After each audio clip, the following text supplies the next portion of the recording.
Muy bien, buenas noches. ¿Cómo están?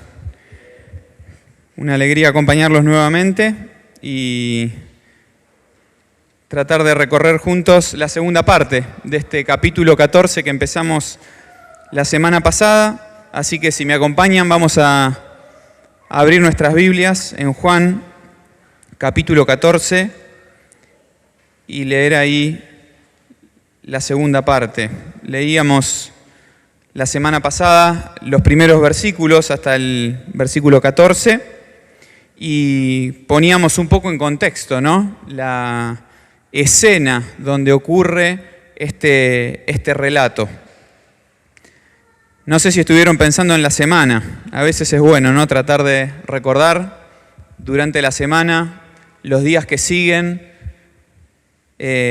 aquello que escuchamos, aquello que fuimos a buscar a la Biblia, como hoy orábamos juntos, para tratar de tener fresco en nuestras mentes aquello que escuchamos, que el Señor nos muestra y que tal vez tiene alguna decisión de por medio para nosotros. Sin duda, para los discípulos, esas palabras que escucharon aquella noche de jueves, como decíamos el otro día, luego de la última celebración de la Pascua y en el contexto de unas horas antes de la cruz, sin dudas ellos no las deben haber olvidado con facilidad.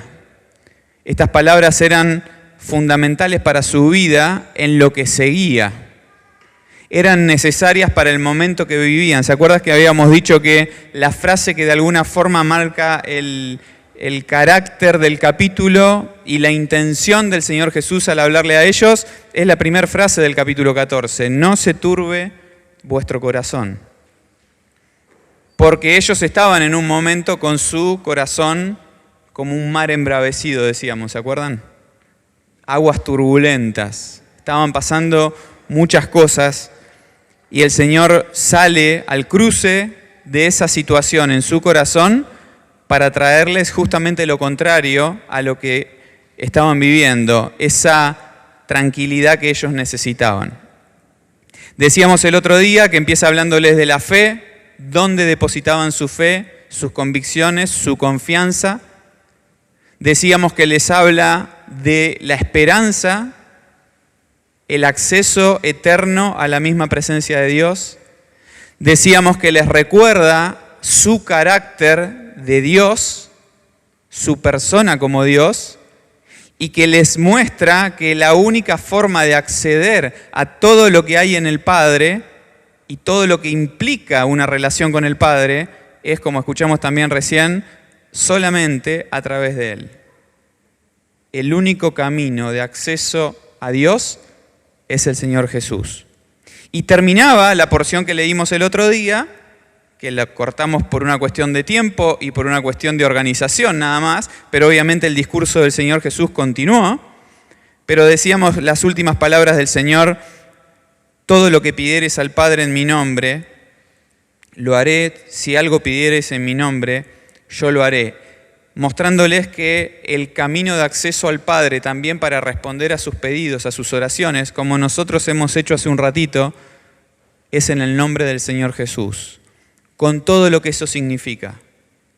Llegamos a la presencia de un Dios que escucha porque tenemos un intercesor, aquel que nos permite acercarnos a ese Dios que nos recibe.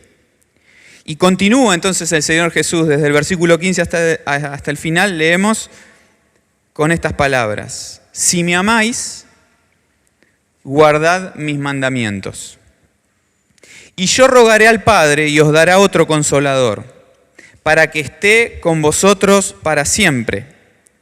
El Espíritu de verdad, al cual el mundo no puede recibir, porque no le ve ni le conoce, pero vosotros le conocéis, porque mora con vosotros y estará en vosotros.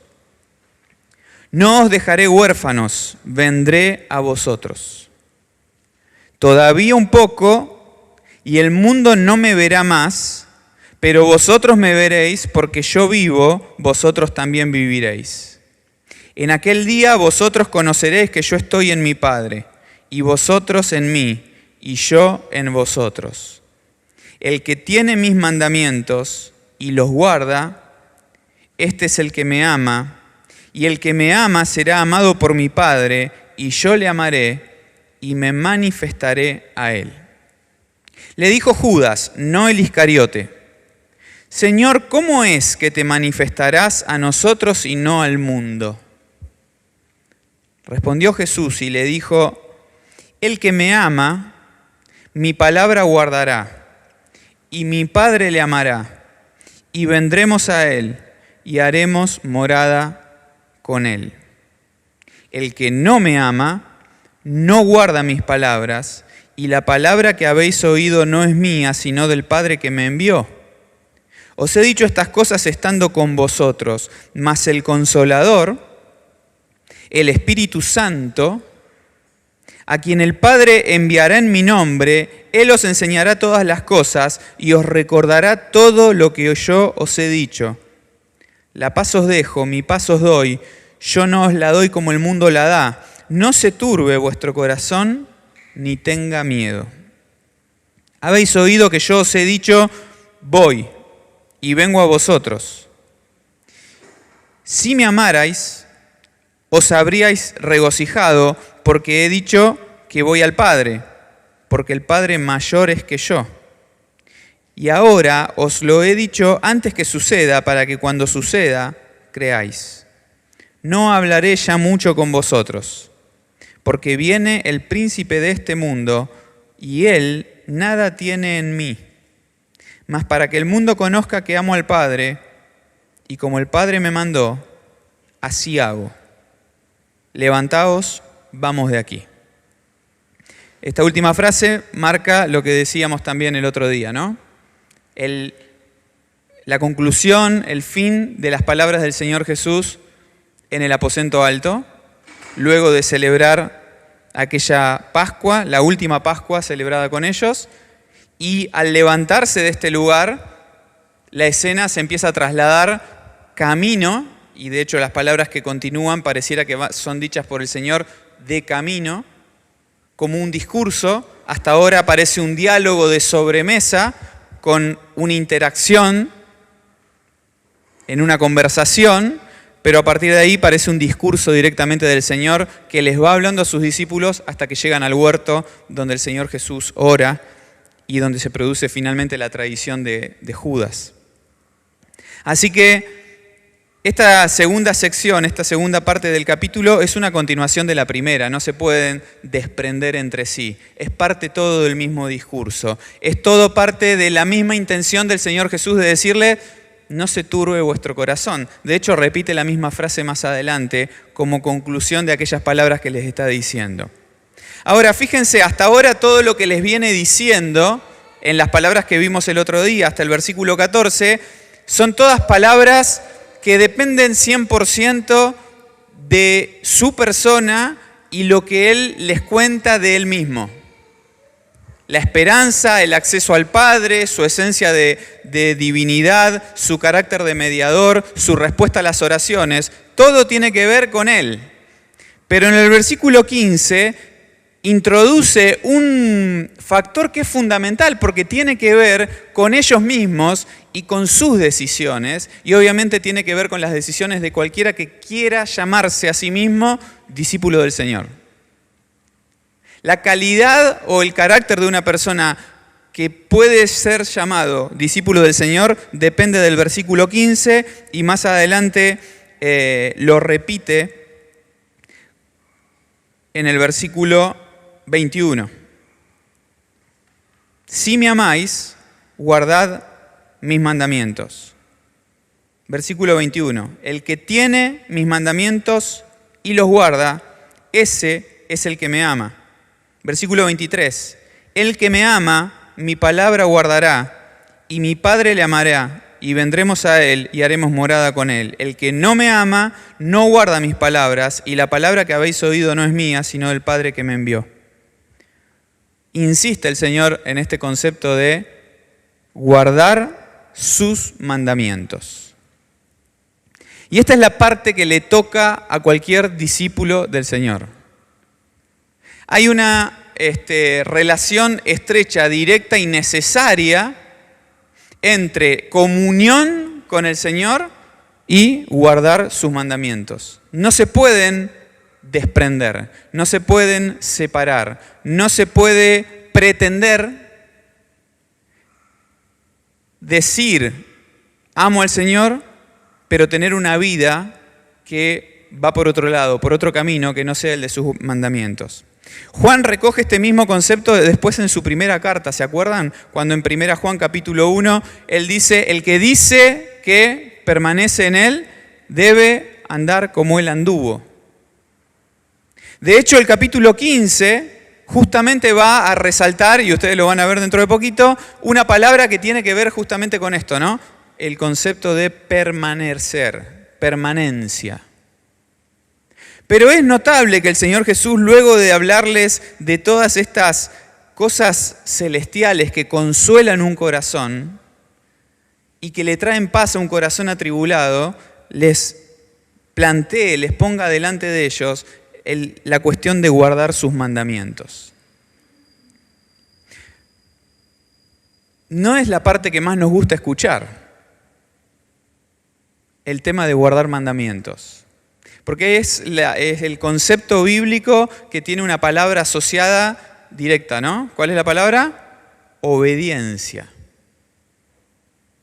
Pero la obediencia es parte necesaria de una relación con Dios. Dios en su carácter de justamente deidad, autoridad, Señor, soberano, establece la forma de relacionarnos con Él, de poder tener una relación con Él. Y la forma de poder relacionarnos con Él es hacer aquello que Él nos estipula, que Él pone delante nuestro para que nosotros hagamos. Desde ya que la salvación, o sea, nuestro acceso a la relación con Dios, es un regalo. Así lo plantea la Biblia de manera muy clara y concreta. Efesios capítulo 2 lo dice, ¿no? Somos salvos por gracia. Por gracia. Y esto de que somos salvos por gracia no es de nosotros. Esto de la salvación no es de nosotros. Es un regalo de Dios. Y aclara Pablo, por si a alguno le queda duda, no por obras, para que ninguno se la crea. Versión libre, ¿no? Para que ninguno se gloríe. Para que ninguno pretenda que su relación con Dios, su acceso a la presencia de Dios, se la pudo ganar. No, no se gana, se recibe. Por eso, de ahí nuestra seguridad de la salvación. ¿Cómo vamos a perder la salvación, que fue algo que recibimos como un regalo? Si no lo ganaste, no lo vas a perder. Dios te la regala. Pero acá el Señor Jesús les está hablando de aquel que, constituido ahora Hijo de Dios, habiendo recibido el regalo de la salvación y pretendiendo, declara, dice, pretende que ama al Señor, bueno, la forma de mantener esa relación viva y que sea realmente efectiva, una comunión genuina, es a través de guardar sus mandamientos. No hay otro camino. El principio de la sabiduría, dice allá Proverbios, es el temor de Dios. Y más adelante nos aclara que el temor de Dios es guardar sus mandamientos. El Señor les revela su pacto, les muestra el camino, tiene una relación íntima con aquellos que guardan sus mandamientos, que le temen. Temor de Dios, relación íntima con Él, son todos sinónimos de andar en sus mandamientos, de guardarlos. En el capítulo 15 lo van a ver dentro de poquito, pero el Señor Jesús se los dice con todas las letras, ¿no? Ustedes son mis amigos si cumplen los mandamientos, si guardan mis palabras, si las hacen. La palabra acá, guardar, es una palabra que tiene mucha riqueza y mucho valor, ¿no? Hay que entenderla. ¿Qué guardamos nosotros? Aquello que realmente atesoramos y valoramos. Si te dan una foto que le tenés mucho cariño, la guardás en un lugar seguro para que no se arrugue, para que no se pierda. Si te dan una foto que no te importa, que no te interesa y hasta que no te gusta, no tomás ningún recaudo para que esté guardada. Lo mismo con joya, lo mismo con algún bien precioso, con algo que tiene carácter sentimental, lo que sea. Si tiene valor para tu vida, lo guardás. Con los mandamientos de Dios pasa lo mismo.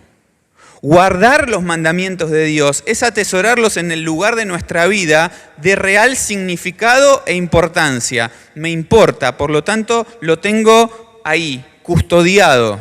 No me lo quiero olvidar, no quiero dejar de cumplirlo. ¿Por qué? Porque lo valoro y entonces lo guardo. Guardar los mandamientos del Señor es vivir según lo que Él nos dijo que vivamos. Si Él nos invitó a no dejar de congregarnos, como algunos tienen por costumbre, yo guardo los mandamientos del Señor. ¿Cómo? Valorando el congregarme, porque me parece que si Él le dio valor, yo también le doy valor. ¿Y qué más? Congregándome.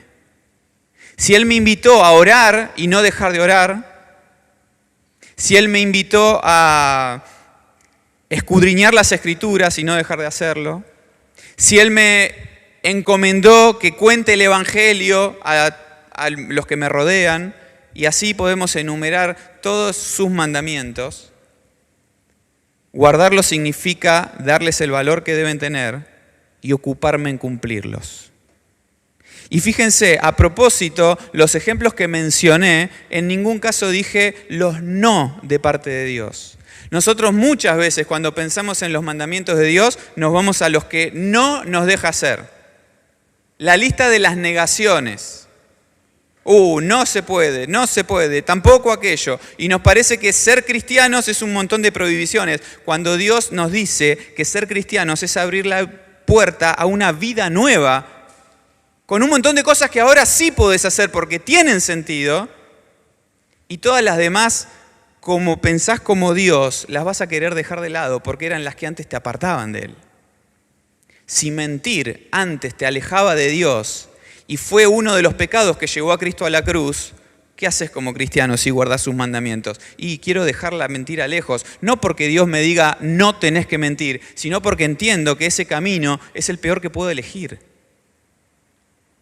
Tenemos que cambiar a veces nuestra mentalidad de cómo entendemos los mandamientos de Dios. Dios nos abrió la puerta a una vida nueva, de verdadera libertad. Y en ella tenemos que andar continuamente.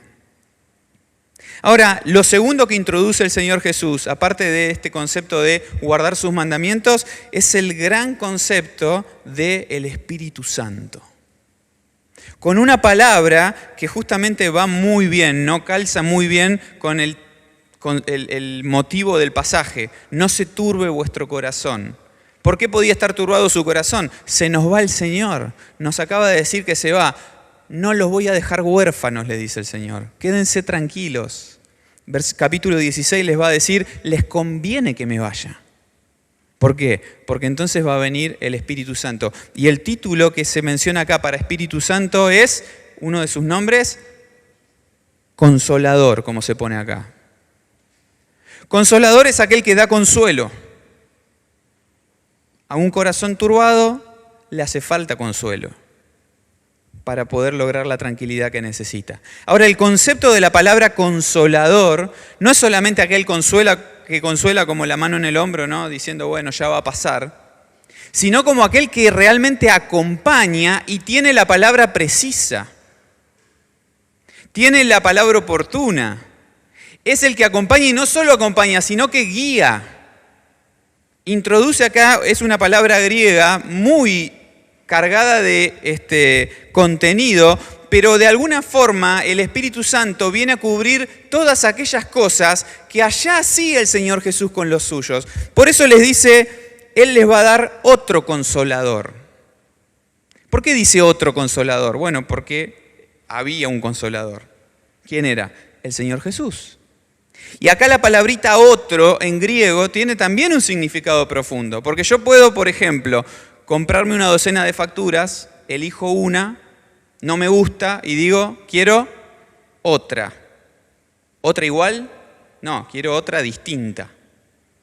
Pero también puede pasar que agarro una factura, me gusta y digo, quiero otra. ¿Quiero otra distinta? No, quiero la misma. Esa es la palabra acá en griego. En griego se hace la diferencia entre la palabra otro. Y acá significa otro de la misma especie, otro exactamente igual, otro consolador, igual al anterior. El primero era el Señor Jesús, que estaba con ellos y les dio todo lo que ellos necesitaban. Instrucción, evidencias, guía, certeza, confianza, todo lo que el Señor le dio. Y nosotros decimos a veces, ¿cómo me hubiera gustado estar en los tiempos del Señor Jesús presente, verlo ahí? El Señor les dice, les conviene que me vaya, porque viene otro, igual, pero que va a estar con ustedes y va a estar en ustedes. Cuando el Señor Jesús se iba a dormir, ellos no lo tenían al Señor enseñándoles y guiándoles. Pero con el Espíritu Santo eso no pasa. Podés estar en tu cama cuando se te fue el sueño, porque está la preocupación ahí dándote vueltas, maquinando, y podés buscarlo, porque Él está ahí presente. El Espíritu Santo viene a vivir como un sello, como una garantía de que Dios está con nosotros y la salvación que nos dio es eterna y segura. Y vive, mora en todo aquel que le ha entregado su vida a Dios. Aquel que le ama y guarda sus mandamientos tiene la certeza de que el Espíritu Santo vive en él. Yo no sé si en esta semana que pasó tuviste conciencia del Espíritu Santo en tu vida. ¿Te acordás que la semana pasada decíamos, en esta semana que pasó, ¿te acordaste que nos vamos al cielo y en cualquier momento nos viene a buscar? Bueno, este tema de la presencia del Espíritu Santo en nosotros debería ser continuo en nuestra conciencia. Deberíamos estar continuamente buscando en Él. El Espíritu Santo trabaja en nosotros. Obviamente trabaja en nosotros, y cuando nosotros como cristianos cometemos aquello que sabemos que no era por ahí, es el Espíritu Santo el que habla a nuestra conciencia y nos dice, che, no, date cuenta que no. Y esa palabra que no sabemos de dónde viene es el Espíritu Santo hablando a nosotros. Pero Efesios nos dice muy claro, sean llenos del Espíritu Santo. Porque tranquilamente nosotros podríamos vivir con un Espíritu Santo contristado en un rincón, allá lejos, sin escucharlo, sin atenderlo, sin hacerle caso. No porque esto de ser lleno significa que necesitamos más medida del Espíritu Santo, que venga más a nosotros, como en tantas canciones escuchamos, ¿no? Un concepto equivocado respecto del Espíritu Santo. El Espíritu Santo, siendo Dios, viene a nosotros en toda su plenitud. Ahora, cuando nosotros tomamos las decisiones, cuando nosotros dirigimos nuestra vida como a nosotros se nos place y dejamos de escuchar su voz, eso significa que no somos llenos del Espíritu. Ser lleno del Espíritu significa ser controlado por Él, ser guiado por Él, ser dirigido por Él, tomar las decisiones que Él nos muestra. Tal vez la pregunta que nos tendríamos que hacer es ¿cómo saber qué decisiones tomar? ¿Cómo saber qué es lo que el Espíritu Santo me enseña? Bueno, una de las evidencias más sencillas para responder esa pregunta es en las mismas enseñanzas del Señor, que dijo que Él va a tomar de Él y hacérnoslo saber. O sea, el Espíritu Santo no nos va a dar nunca una instrucción que sea distinta de los mandamientos del Señor. Nunca va a contradecir lo que la Biblia nos enseña. Siempre va a ser por el camino que la Biblia nos muestra. Y aquel que busca con interés, con intencionalidad, saber cuál es el camino que debe andar para agradar a Dios, Dios se encarga de que el Espíritu Santo se lo muestre. ¿Nunca lo viviste en tu vida? Te invito a que empieces a vivirlo. De los que estamos acá estoy seguro que muchos podemos contar de ocasiones cuando sin saber qué decisión tomar, de repente, se nos hizo la luz. Se abrieron las puertas, se cerraron otras. Entendimos. ¿Podemos explicarlo? Mira, pasó esto, esto y esto, en tu vida tendría que pasar. Tal vez no lo podemos explicar mucho, pero el Espíritu Santo de manera espiritual habló a nuestro espíritu para que lo podamos entender.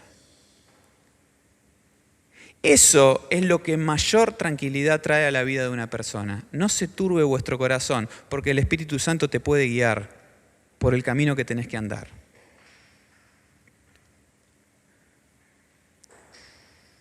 Avanza el pasaje.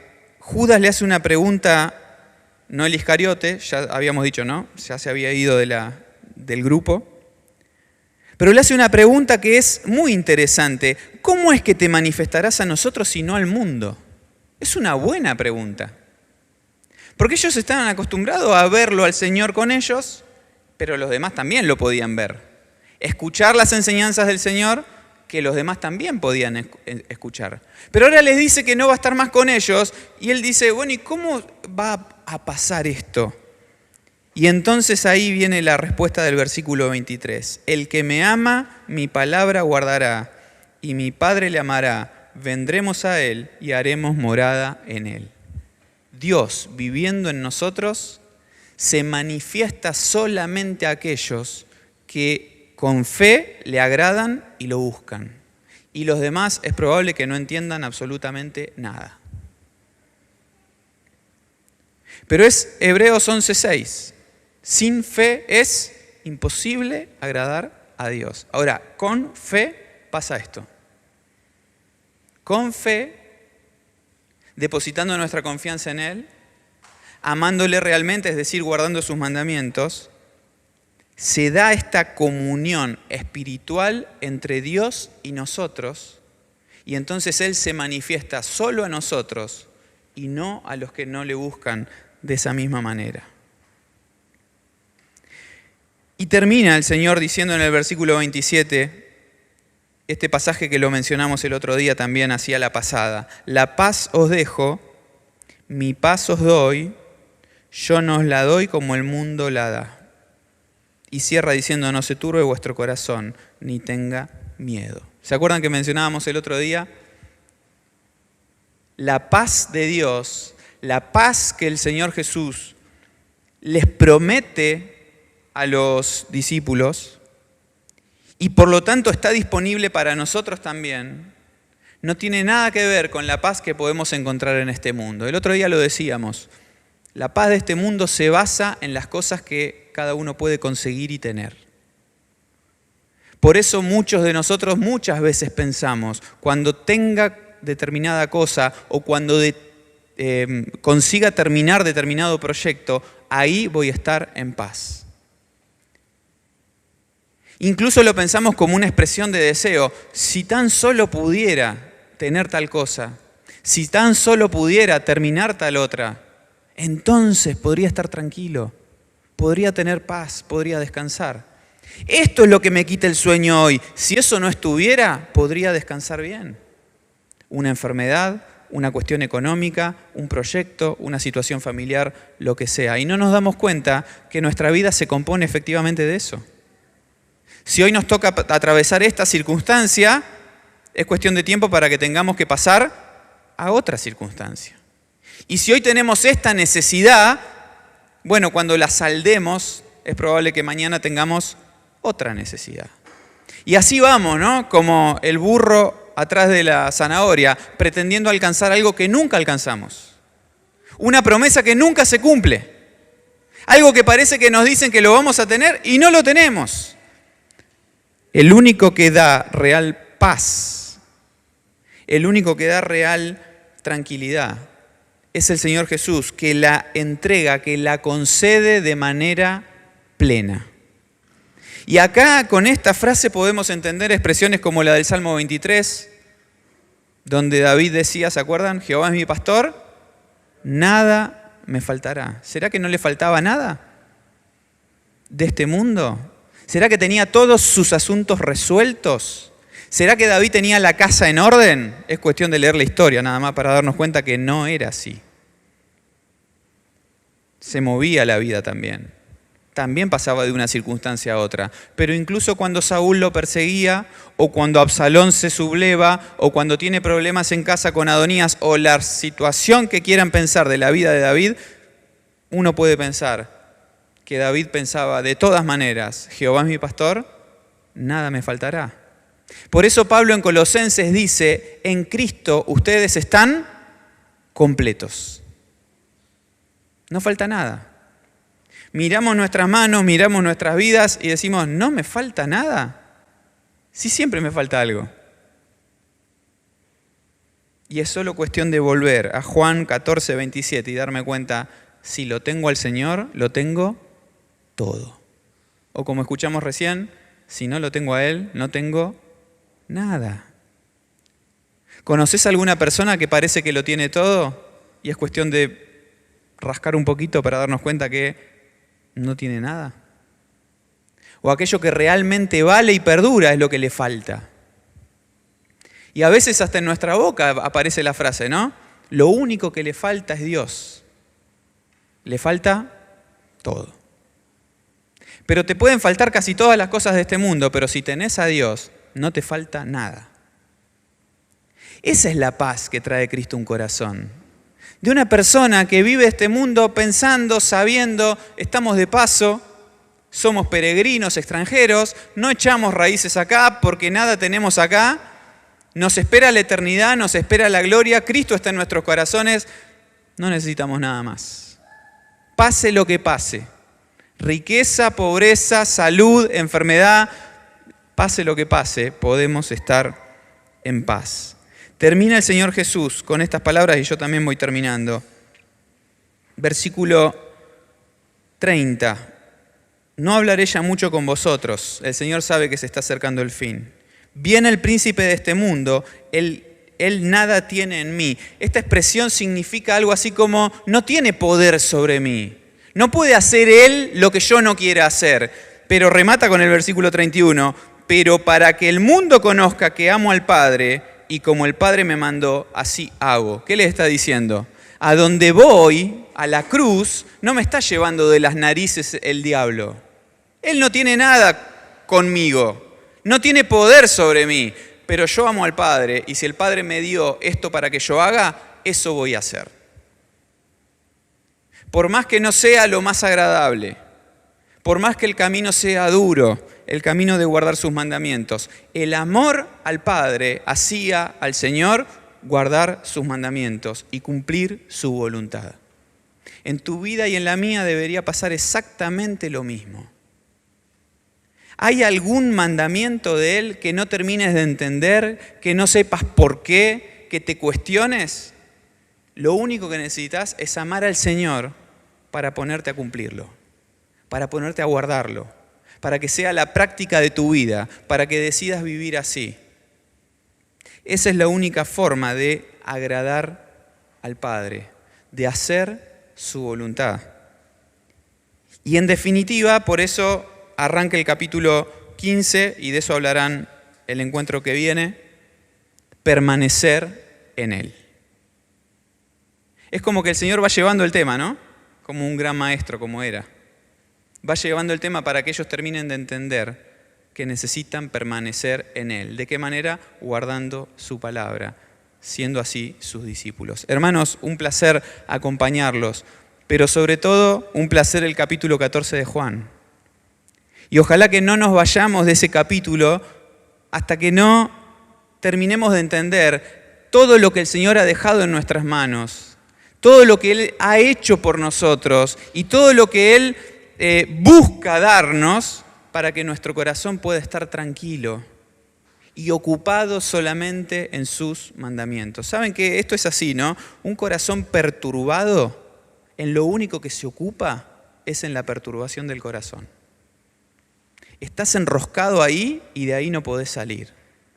Querés hacer otras cosas y no te podés concentrar. Querés dormir y descansar y no podés dormir. No podés cerrar los ojos. ¿Por qué? Porque tu corazón está perturbado.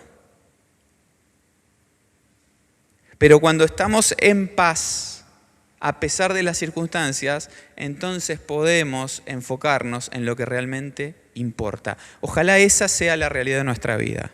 Que no nos confunda este mundo, que no nos distraigan las luces de colores, que no se nos pierda el rumbo en el camino, sino que busquemos solamente guardar su palabra y disfrutar todo lo que Él ya sirvió delante de nosotros. El Señor nos bendiga.